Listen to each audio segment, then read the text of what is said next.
ఇవాళ సెర్ఫ్ సీఈఓనో ముఖ్యమంత్రి కార్యాలయం ధనంజయ రెడ్డి తీసుకున్న నిర్ణయాల్ని సిఎస్ జవహర్ రెడ్డి ఏ విధంగా బాధ్యత తీసుకుంటాడని నేను అడుగుతున్నా.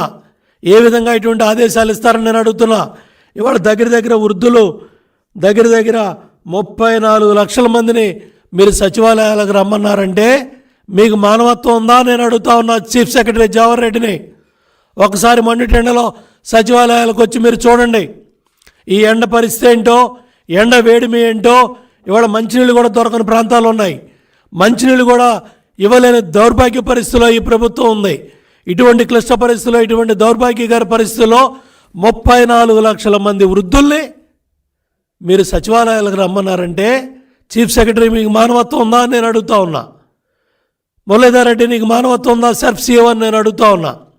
ఏసీ రోడ్లో కొలుగుతున్న తాడేపల్లి కొంప ప్యాలెస్లో ఉన్న ముఖ్యమంత్రి సెక్రటరీని అడుగుతా ఉన్నా ధనంజయ రెడ్డిని. ఇంత నీచానికి పాల్పడతారా? ఇంత దుర్మార్గానికి పాల్పడతారా? ఓట్లు దండుకోవాలనే కక్కుర్తితో జగన్మోహన్ రెడ్డి ప్రభుత్వానికి ఓట్లు చేయాలనే ప్రయత్నంతో ఈ పన్నాగంలో మీరందరూ భాగస్వాములు అయ్యారు. నిన్నే దగ్గర 9 మంది అధికారులు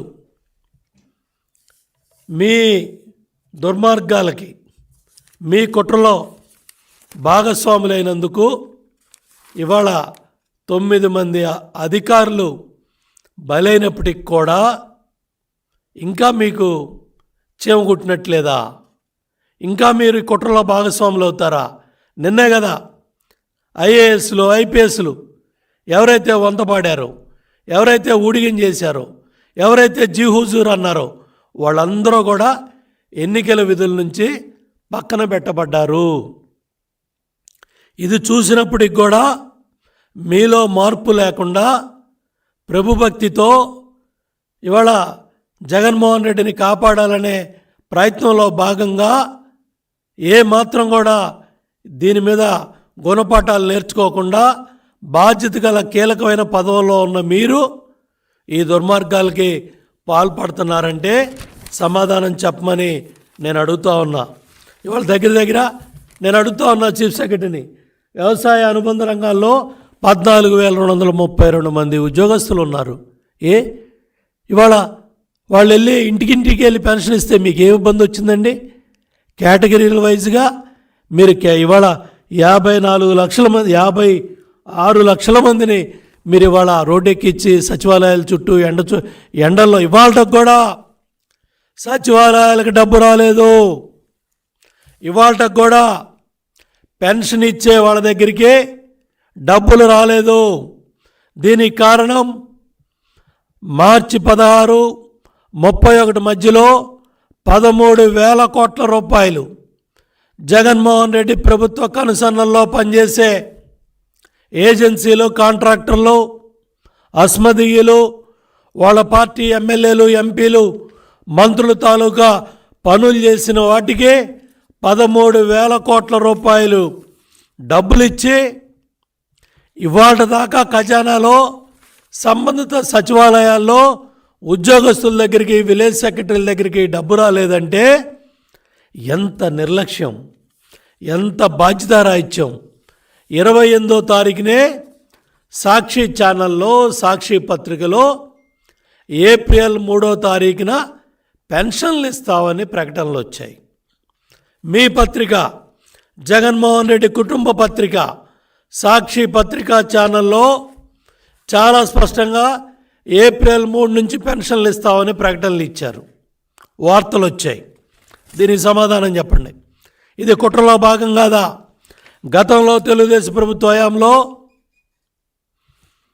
ఏదైతే జీతభత్యాలు కావచ్చు, మొట్టమొదటి ప్రయారిటీ పెన్షన్లు పింఛన్దారులకు ఇచ్చేవాళ్ళం, దాని తర్వాత జీతాలకు ఇచ్చేవాళ్ళం. ఇవాళ మీరు మార్చి 31 వరకు ఖజానాలో డబ్బులన్నీ కాంట్రాక్టర్లకు చెల్లించి 3వ తారీఖు కూడా ఇవాళకు కూడా సచివాలయాలకు డబ్బు రాలేదంటే మీ నిర్లక్ష్యం, మీ బాధ్యతారాహిత్యం, మీ దుర్మార్గం, మీరు కుట్రలో ఏ విధంగా భాగస్వాములు అయ్యారో ఇవన్నీ కూడా బట్టబయలైనాయి. అదేవిధంగా ఏఎన్ఎంలు, ఆరోగ్య కార్యదర్శులు 12,770 మంది ఉన్నారు. వాళ్ళు ఇంటింటికి వెళ్ళి ఈ వృద్ధులు ఎవరైతే 34 లక్షల మంది ఉన్నారో వాళ్ళ దగ్గరికి వీళ్ళు వెళ్ళినట్టయితే వాళ్ళ కష్ట సుఖాలు తెలుస్తాయి. ఎండలో వాళ్ళ ఎండ దెబ్బ తగిలి ఎలా ఉన్నారో తెలుస్తుంది. వాళ్ళను కూడా మీరు ఇవాళ పింఛన్దారుల దగ్గరికి పంపించలేదంటే ఎంత బాధ్యతారాహిత్యంగా మీరు పనిచేస్తున్నారో ఒక్కసారి గుడి మీద చేసుకొని సిఎస్ని సర్ఫ్ సిఇఓని ముఖ్యమంత్రి కార్యాలయ కార్యదర్శి ధనంజయ రెడ్డిని నేను ప్రశ్నిస్తూ ఉన్నా. దగ్గర ఎనర్జీ అసిస్టెంట్లు, వార్డు ఎనర్జీ కార్యదర్శులు కూడా 6,754 మంది ఉన్నారు.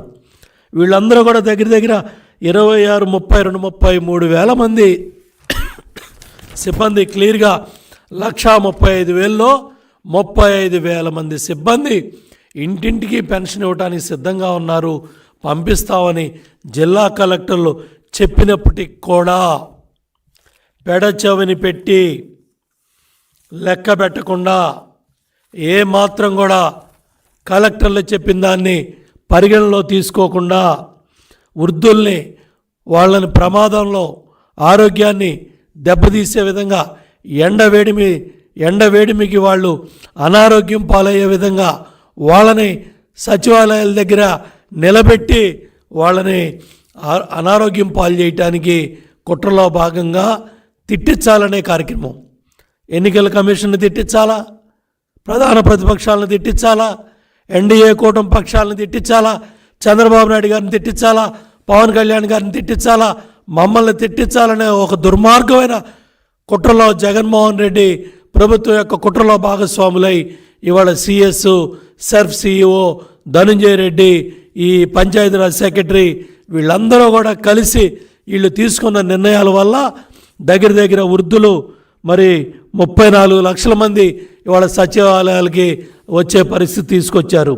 వితంతువులు 15 లక్షల మందిని, అట్లాగే ఒంటరి మహిళలు 1,79,000 మందిని, చేనేత కార్మికులు 93,000 మందిని, అట్లాగే మత్స్యకారులు 68,000 మందిని, డప్పు కళాకారులు 63,000 మందిని, చర్మకారులు 47,000 మందిని, అట్లాగే ఆర్ట్ కళాకారులు 43 మందిని, కల్లుగీత కార్మికులు 41,000 మందిని, అమరావతిలో భూమి లేని పేదలు 17,000 మంది పైగా, అట్లాగే అభయస్థం పెద్దవాళ్ళు, ముసలివారు, పెద్దవారు, వృద్ధులు 1,62,000 మందిని, అట్లాగే కళాకారులు 3,145 మందిని, ఇజ్రాయల్ 2,278 మందిని, మొత్తం 56,91,582 మంది పింఛన్దారుల్ని సచివాలయాలకు రమ్మన్నారంటే ఎంత దుర్మార్గంగా, ఎంత మానవత్వం లేకుండా ఈ కుట్రలో భాగస్వాములు అయ్యారు.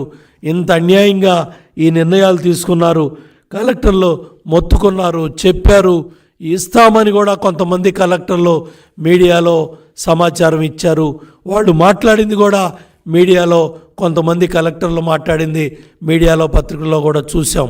అయినప్పటికీ కూడా ఒక కమిటీ ఏర్పాటు చేసి ఆ కమిటీలో చీఫ్ సెక్రటరీ చేతికి మట్టి లేకుండా ఆ సర్ఫ్ సిఇఓ ఏదైతే ధనంజయ రెడ్డి కన్సర్న్లో పంచాయతీరాజ్ సెక్రటరీ శశిభూషణ్ వీళ్ళందరూ కూడా కలిసి, అజయ్ జైన్ కూడా ఉన్నాయంట, వీళ్ళందరూ కూడా కలిసి తీసుకున్న నిర్ణయాలే ఈ కుట్రలో భాగస్వాములు అయ్యారు.